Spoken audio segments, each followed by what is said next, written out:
آدمی نیکی کرتا ہے تو اس کا ذہن بھی کشادہ ہوتا ہے۔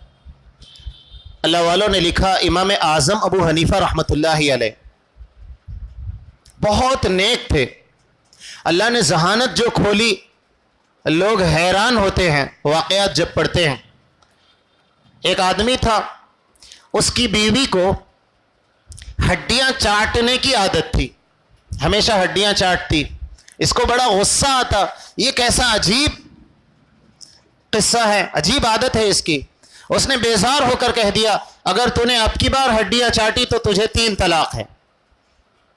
ایک مرتبہ اب وہ برداشت کرتی گئی، چند دن کے بعد اس نے، عادت تھی، اب وہ بھاگتا ہوا گیا، ایک عالم دین کو پوچھا اور انہوں نے کہا کہ بھئی طلاق ہو گئی۔ ہڈی چاٹ لی؟ ہاں، تو طلاق ہو گئی۔ اور جس سے پوچھتے وہ یہ کہتے کہ طلاق ہو گئی۔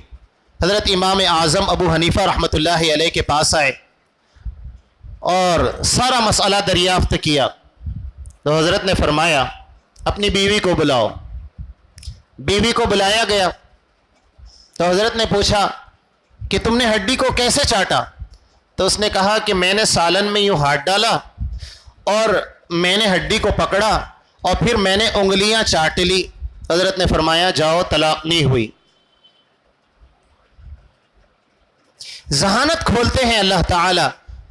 اس نے تو یہ کہا تھا نا کہ ہڈی کو چاٹنے، اور جب بتایا گیا کہ اس نے ہڈی کو چاٹا تو سننے والے نے کہا طلاق ہو گئی۔ حضرت نے فرمایا، بیوی سے پوچھا کیسے چاٹا؟ اس نے کہا میں نے ہڈی کو پکڑا اور میں نے انگلیوں کو اس طریقے سے چاٹا، طلاق نہیں ہوئی۔ ذہانت